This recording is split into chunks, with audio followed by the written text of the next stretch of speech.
할렐루야. 저희에게 주신 소망을 따라, 믿음을 따라 하나님 아버지 앞에 예배드릴 수 있도록 은혜 주신 것을 진실로 감사함을 드립니다.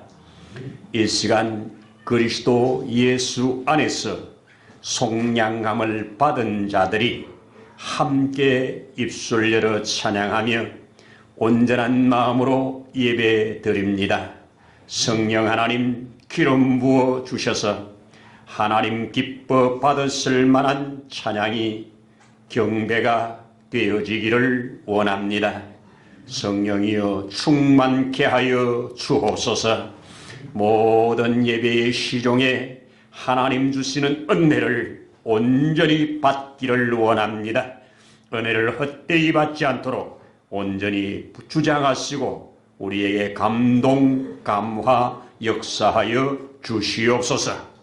그리하여 주실 것을 믿으며 우리의 구주 예수님 이름으로 기도드립니다. 아멘. 아멘. 할렐루야. 감사합니다. 우리 12월 첫 주일인데요. 오늘 우리 함께 받을 말씀 열도록 하겠습니다. 디도서 2장 중에 11절로 14절까지 함께 열어서 읽도록 하겠습니다. 모든 사람에게 구원을 주시는 하나님의 은혜가 나타나 우리를 양육하시되 경건하지 않은 것과 이 세상 정욕을 다 버리고 신중함과 의로움과 경건함으로 이 세상에 살고 복스러운 소망과 우리의 크신 하나님 구주 예수 그리스도의 영광이 나타나심을 기다리게 하셨으니 그가 우리를 대신하여 자신을 주심은 모든 불법에서 우리를 속량하시고 우리를 깨끗하게 하사 선한 일을 열심히 하는 자기 백성이 되게 하려 하심이라. 할렐루야. 감사합니다. 12월 또 우리 첫 주일을 통과하면서 우리 12월이 되면 교회에서는 우리 크리스마스를 오는 이 귀한 시즌이기도 합니다. 여러분 이런 얘기 아마 들어보셨을 텐데요. 옛날 소련, 지금은 러시아, 이 나라가 세계인들을 놀라게 하는 세 가지의 기적이 있는데 그 세 가지 기적이 그 나라에 가본 사람들이 엄청나게 나무가 크고 많은데 종이가 귀하답니다. 종이가 너무 귀하답니다. 또 하나는 그 나라에 가서 본 사람들이 경험하는 것이 원유가 엄청나게 쏟아지는데 휘발유가 그렇게 귀하답니다. 아이러니하지 않습니까? 원유가 그렇게 많이 나는데 휘발유가 귀하다. 그렇게 말을 하고요. 또 하나는 그렇게 세계에서 가장 넓은 땅을 가졌잖아요. 그렇게 넓은 땅을 가지고 있는데 먹을 식량이 없다. 구소련이었던 카자흐스탄에 가서 선교를 했던 목사님께서 그런 얘기를 하십니다. 아침에 빵 하나 사기 위해서 빵집 앞에 가서 이제 줄을 서는데 한 100m, 200m 선답니다. 오다가 이제 기다리는 대로 이제 하나씩 사가지고 나오는데 자기 앞에서 줄이 끊어지면 아무 불평도 안 하고 원망도 안 하고 없어서 못 파니까 그냥 가신답니다. 그런 일이 태반이랍니다. 그래서 그 빵가게가 문을 여는 그 전에 미리 와서 다 줄을 서서 그렇게 기다린답니다. 근데 어디에서 끊어질지 모르니까 그렇게 기다리고 있다가 빈손으로 가는 경우도 허다하다. 우리 인류 역사에 많은 사람들에게 감동, 감화를 주었던 문학으로 역사를 했던 이 톨스토이라고 하는 사람 있지 않습니까? 이 톨스토이가 이런 우화를 놓고 있습니다. 물고기들이 물속에서 노는데 밖에서 사람들이 하는 말, 물고기가 들었다는 거예요. 저 물고기에게 가장 중요한 게 뭘까? 뭐 이런 얘기 저런 얘기 하다가 결론은 물고기는 물이 최고지. 물이 가장 중요하지. 그러니까 이 말을 듣던 물고기들이 물이 뭐지? 물이 뭔데 그렇게 중요하지? 이러면서 아주 고참이고 지혜가 있는 최고의 존경을 받는 큰 물고기한테 가서 아유 선생님 물이 뭡니까? 저 사람들이 물이 다 우리 물고기한테 최고 소중한 거라고 말하는데 물이 뭡니까? 물었더니 그래 물은 바로 우리의 생명이지. 우리가 그 속에 있는데 우리는 그거 모르고 살잖아. 우리는 그 물 속에서 이렇게 자유롭게 살아가는데 물 바깥으로 나가면 죽는데 우리 물 속에 있으면서 물의 소중함을 모르고 살지. 이것으로 뭐 하려고 이런 글을 썼겠어요. 톨스토이는 독실한 크리스찬입니다. 우리 많은 사람들이 하나님의 은혜 속에서 살지만 그 하나님을 모른다는 겁니다. 공기 속에서 살지만 공기의 중요성을 모르는 것처럼 그렇게 산다는 겁니다. 우리가 비교적 건강한 몸으로 사는 거 이거 그냥 그저로 사는 줄 알잖아요. 고장 나보면 알잖아요. 바로 하나님의 은혜는 대부분 모른 채로 살아갑니다. 마치 그렇게도 대망하고 그렇게도 기다리던 예수님이 이 땅에 오셨을 때 자기들의 생각처럼 그 메시아가 아니니까 자기들이 지금까지 고대하고 바라던 그 메시아 상이 아니니까 저거는 가짜 메시아라고 십자가에 죽여버렸었습니다. 자, 오늘 우리 성경을 우리가 좀 보면서 한때 여러분 기억나시는 분이 계실 텐데 이것을 찬송곡에다 붙여가지고 열심히 불렀던 곡입니다. 여기에 모든 사람에게 구원을 주시는 하나님의 은혜가 나타나 우리를 양육하시되 경건하지 않은 것과 이 세상 정욕을 다 버리고 순전함과 의로움과 경건함으로 이 세상에 살고 복스러운 소망과 이렇게 하면서 오늘 여기에 기록된 것을 다 외우면서 열심히 우리가 한때 불렀었지요. 계속 안 하면 잊어버립니다. 계속하면 이 말씀을 저도 수시로 꺼내서 이렇게 부르고 또 암송하고 묵상하고 합니다. 여러분 이 12월에 왜 제가 이 물고기의 말을 하고 러시아 말을 했습니까? 성탄의 계절에 예수님이 점점 잊혀지고 사라지는 시대를 살고 있습니다.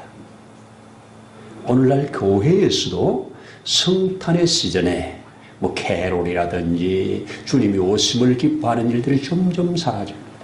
그래서 오늘 이 디도에게 이 사도 바울이 디도스를 이렇게 편지로 쓰면서 우리에게 주신 너무너무 귀한 이 진리 오늘 이 말씀을 함께 나누면서 은혜를 나누려고 하는데요. 자, 먼저 우리는 구주 예수 그리스도의 나타나심을 기다리겠다.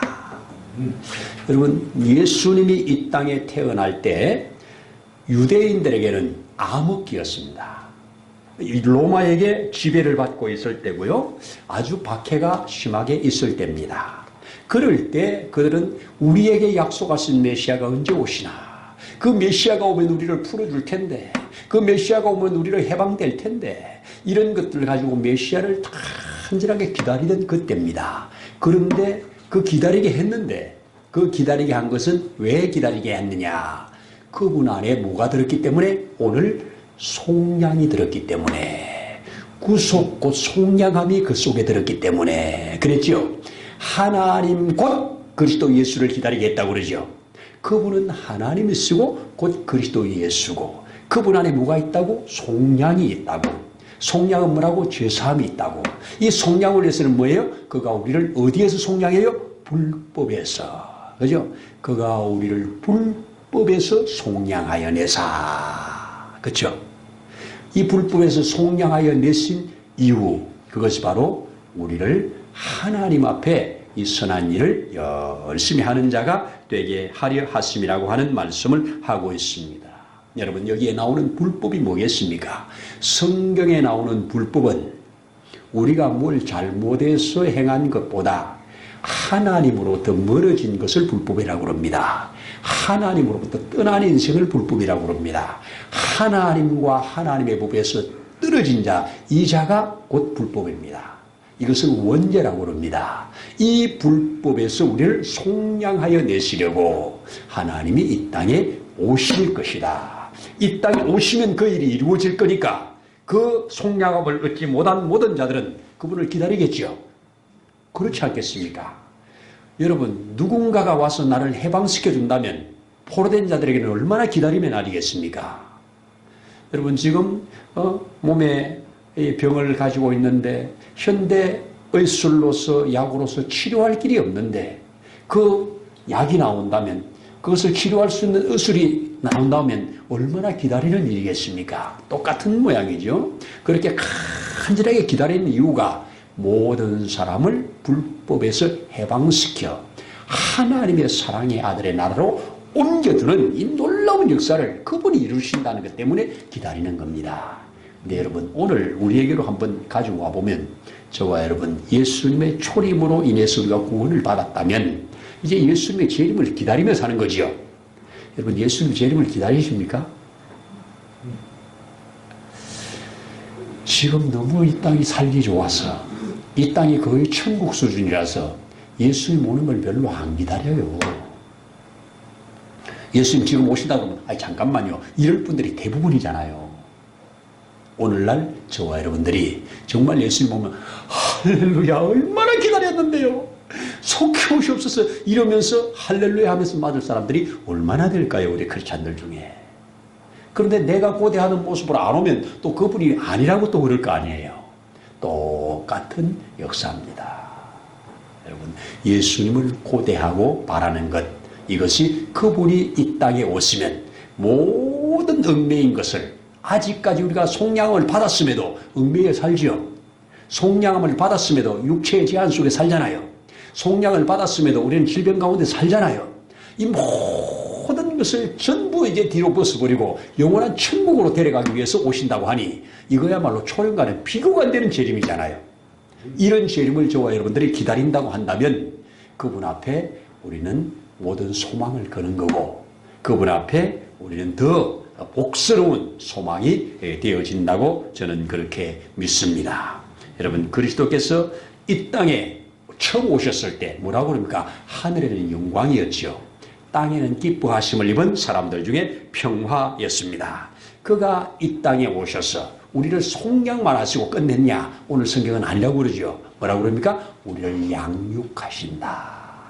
양육하신다. 어떻게 양육해요? 경건하지 않은 것, 그리고 우리의 모든 세상 정욕을 하나하나 버려질 수 있도록 신중함과 의로움 속에서 우리를 계속 경건함으로 이끌어 주신다고 하는 것, 이게 그분은 양육도 하십니다. 여러분, 우리를 양육하기 위하여 보내신 분이 성령이죠. 하나님께서 우리를 구속을 위하여 예수를 보내시고, 예수님은 그 구속받은 자들을 양육을 바로 하기 위하여 성령을 보내시고, 그 성령은 무엇으로 우리를 양육하신다? 오늘 기록한 성경으로. 그래서 기록된 성경이 우리를 안내하고 양육시키는 겁니다. 이 양육하는데 성령이 감동하지 않으면 안 깨달아져요. 우리 많은 크리스찬들이 은혜 받은 후에 내가 예전에 교회 다닐 때는 목사님이 하는 말이 하나도 무슨 말인지 몰랐어요. 말은 한국말을 하는데 나는 무슨 말인지 몰랐어요. 그런데 은혜 받고 보니까 그 말이 참 이제 하나하나 깨달아져요. 여러분, 똑같은 말인데 누군가에게는 큰 도전과 은혜가 되고 누군가에는 그냥 뒷전을 스치고 지나가는 거예요. 공허한 메아리예요. 무슨 차이겠습니까? 성령이 감동하셔야 돼요. 그래서 성령이 감동하시는데, 성령이 감동하시다가 감동이 잘 안 될 때 뭐라 그럽니까? 너무 바깥에 쌓여있는 이 두께가 너무 두꺼워. 그러면 이 두꺼운 이것을 깨뜨리기 위하여 하나님은 어쩔 수 없이 성령께서 역사하셔서 환경을 통해서 이런 것들을 통해서 깨뜨리는 작업을 하셔요. 깨뜨리는 작업을 하셔서 깨어지면 그 깨어진 틈을 통해서 우리 하나님의 은혜가 흘러 들어가는 겁니다. 성령의 감동의 역사가 일어나는 겁니다. 말씀이 생명이 그 속에 들어가는 겁니다. 말씀이 들어가면 그 속에 싹이 나가지고 이제 큰 역사를 이루어 가신다는 겁니다.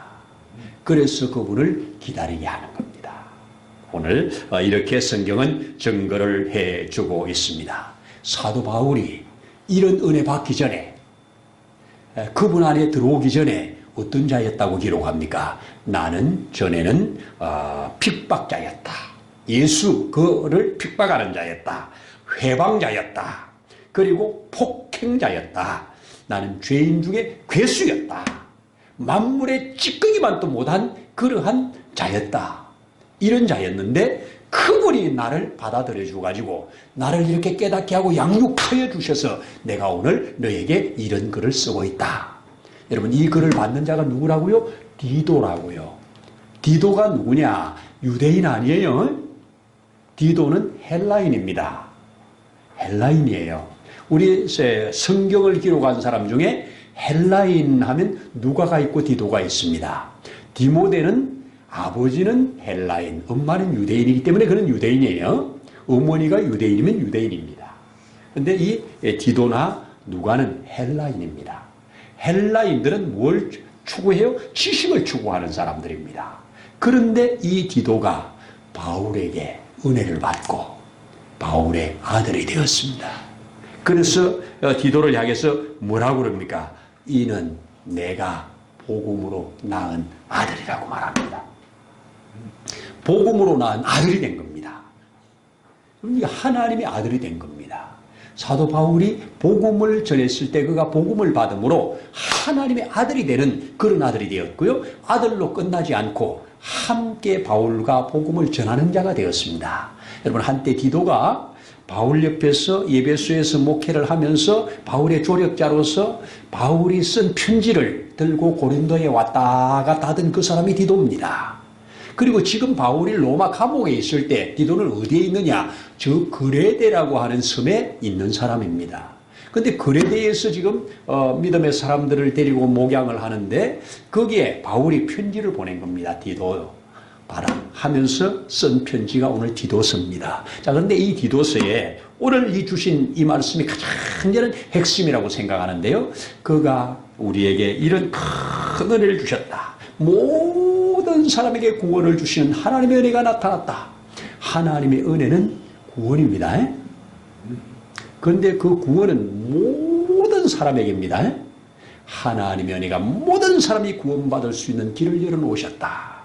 그런데 열린 이 길로 다 들어오지는 않는다. 그죠? 그래서 모든 사람에게 구원을 주신 하나님의 은혜가 나타났다. 그가 우리를 양육하신다. 우리를 경건하지 않은 모든 것들로부터 분리를 시켜주셔서 하나님을 점점 닮아가게 만들어 가신다 하는 겁니다.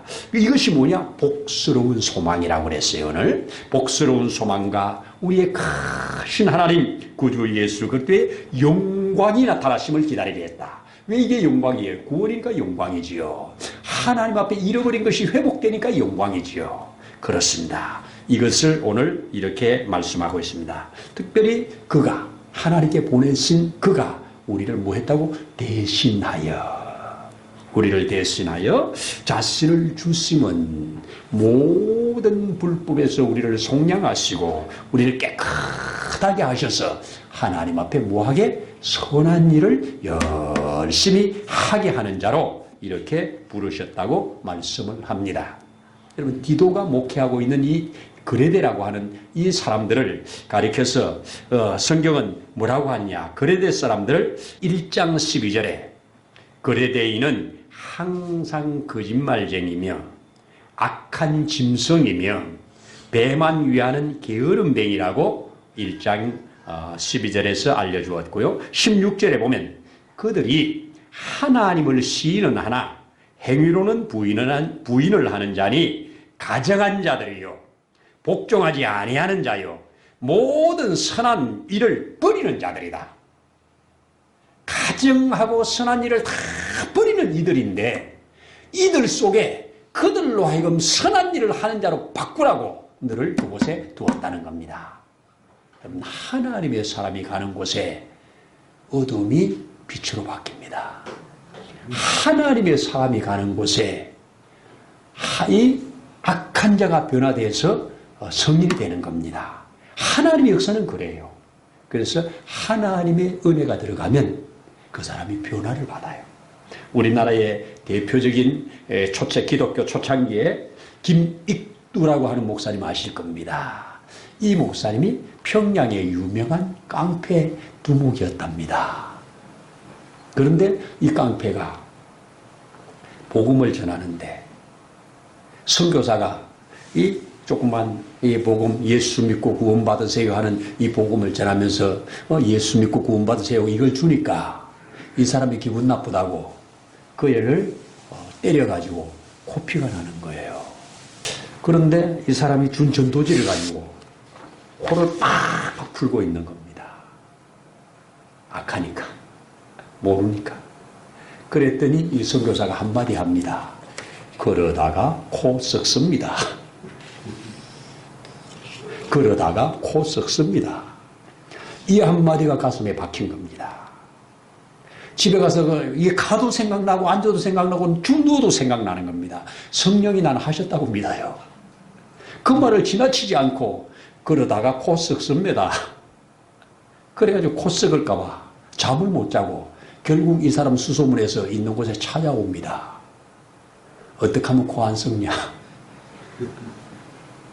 이랬더니 그분이 차근차근 예수님을 믿으라고. 그러면 코 안 썩는다고. 구원받으라고. 그가 성령의 감동을 따라 예수 믿었습니다.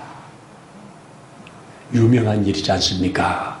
예수 믿고 이렇게 악하게 살다가 이제 예수님 믿고 회개를 하는데 나는 보통 사람과 다르니까 나는 특별히 금식하면서 기도하겠다고 그러면서 산에 들어가가지고 호랑이 물속에 들어가서 100일을 기도하고 나왔다잖아요. 하나님의 성령에 충만함 받아가지고 이제 우리 한국교회 1세대 목사님이 되시잖아요. 그래서 얼마나 전도를 하는데 이제 그렇게 악하게 행했던 자가 시내 다니면서 전도주를 주면서 전도하니까 얼마나 기가 막히겠어요.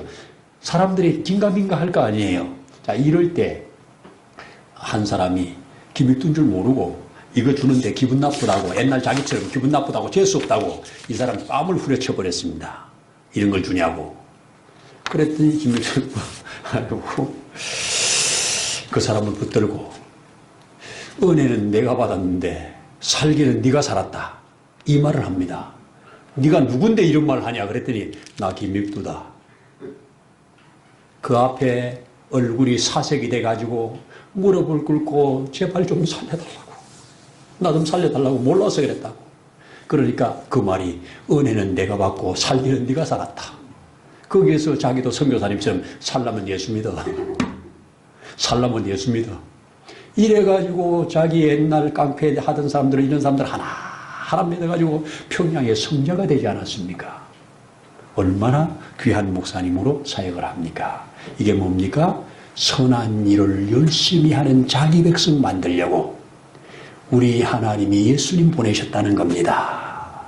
이것을 그렇게 기다렸는데 그레데 사람들이 지금 이렇게 살고 있는 거 너도 알고 나도 안다. 그런데 너가 그레데에 있는 것은 하나님의 능력으로 그 예수 그리스도로 말미암아 사람들을 변화시켜서 그 사람들이 하나님 앞에 돌아와서 참으로 이제 저들도 복스러운 소망을 가지고 선한 일을 하는 자기 백성으로 만들어갈 이것을 나는 기대한다. 이 일을 위하여 네가 거기 있으니까 낙심하지 마. 거기서 포기하지 마. 실망하지 마. 이거 격려하고 위로하는 메시지입니다. 여러분 디도에게만 이런 메시지를 줍니까? 오늘 우리에게도 주는 메시지 아닙니까? 저는 그렇게 믿습니다. 그래서 우리가 이 땅에 사는 동안 여러분 이제 12월을 지나면서 또 1월 이제 가까이 오는데 여러분 무엇을 기다립니까? 무엇을 올해도 잘 마무리가 되고 내년에 꼭 좀 하나님 이렇게 해주셨으면 좋겠습니다 하는 소원들이 있습니까? 소원이 분명할수록 역사도 분명합니다. 제가 작년 이 다니엘 기도회 때 집에를 가지 않고 21일 동안 주여 제발 이제 다가오는 새해에는 교회 문제 잘 해결되고 이사도 잘하고 새로운 출발 잘 할 수 있도록 하나님 적극적으로 역사해 달라고 그렇게 기도하면서 시간을 보냈습니다. 그리고 그렇게 될 줄 알았습니다. 될 줄 알고 그리고 교회에서 제가 밖에 나가는 외국에 나가는 뭐 신학교 강의라든지 우리 지방에서 나가는 여행이라든지 이런 거 전부 다 우리 교회 비상이니까 나는 비상대기 해야 된다. 24시간 비상대기다. 이렇게 하고 모든 걸 다 차단하고 비상대기하고 기도하면서 시간을 보냈습니다. 법원에 부르면 가고 또 뭐 조합이 일 있으면 하고 시청에 가고 이러면서 비상대기로 지냈는데 지금 12월이 됐는데도 아직도 해결이 안 됐습니다. 내년에는 해결할 것이라고 믿어집니다. 내년에도 가능한 이제 비상대기 언제든지 무슨 일이 있을 때. 근데 참 감사한 거 하나가 바로 우리 지방에서 저 이태리 스위스 선교 현장들 성경의 역사의 현장들 돌아보기 위해서 목사님들이 갈 때 어쩔 수 없어서 이제 집사람 보냈지만 제가 비상대기하고 여기 있는데 그 기간에 강제 집행이 떨어진 겁니다. 그래서 그 기간에 급하게 변호사하고 해가지고 강제 집행을 막은 것은 난 또 그것 또한 하나님의 은혜였다고 생각을 합니다. 어쨌든 저는 내가 있다고 해결되고 없다고 해결 안 되는 게 아니라 주님이 그런 마음을 나는 보실 거라고 믿기 때문에 그렇습니다. 여러분 하나님 앞에 우리가 무슨 소망이 있느냐 하나님이 주신 소망이라면 반드시 그 소망대로 안 되어도 하나님은 또 다른 것으로 더 크고 놀라운 것들을 주신다고 하는 거 꼭 믿기를 바랍니다. 복스러운 소망 우리 주 예수 그리스도 하나님이 친히 오심 그 주님이 오신다고 하면 이 땅에 우리의 모든 문제들이 완벽하게 해결될 줄로 믿습니다. 이 성탄의 계절, 이 크리스마스의 계절에 저와 여러분들을 향하신 하나님의 뜻들이 하나하나 드러나라고 이런 말씀을 주시고 또 묵상하게 하시고 또 저와 여러분들에게 듣게 하시는 줄로 믿습니다. 이런 은혜가 우리 모두에게 충만하게 있기를 소원합니다. 기도드리겠습니다. 하나님 아버지 진실로 아멘입니다. 이 세상 가운데서 우리를 불러내어 하나님의 사랑의 아들의 나라로 옮겨주신 것은 바로 하나님의 자녀답게 빛의 아들들답게 선한 일을 함으로 주의 빛을 드러내기 위함이라고 하는 것을 믿습니다. 저렇게 악하기로 소문난 저렇게 하나님을 입으로는 시인하지만 행위로 다 부인하는 그런 지역에 디도를 보내어 그들을 변화시켜 하나님의 일꾼들로 하나님의 선한 장로들로 세우려고 내가 거기 두었다고 하는 이 말씀 새겨봅니다. 이 땅에 아직 우리를 두시는 이유, 아직 이 땅에 교회를 두시는 이유가 이런 거라고 믿사오니 주님 우리도 그 주님의 목적에 합당한 삶으로 나아가도록 축복하옵소서. 그리하여 주실 예수님 이름으로 기도드립니다. 아멘. 이제는 우리 구주 예수 그리스도의 거신 은혜와 하나님 아버지의 무한하신 사랑하심과 성령님의 교통, 감화, 위로 충만케 하심이 오늘 이 자리에 함께 머리 숙인 주의 자녀들 위해 세우신 몸된 교회 위에 이 나라 위에 민족 위에 이제로부터 영원토록 함께 하시기를 간절히 축원하옵나이다. 아멘.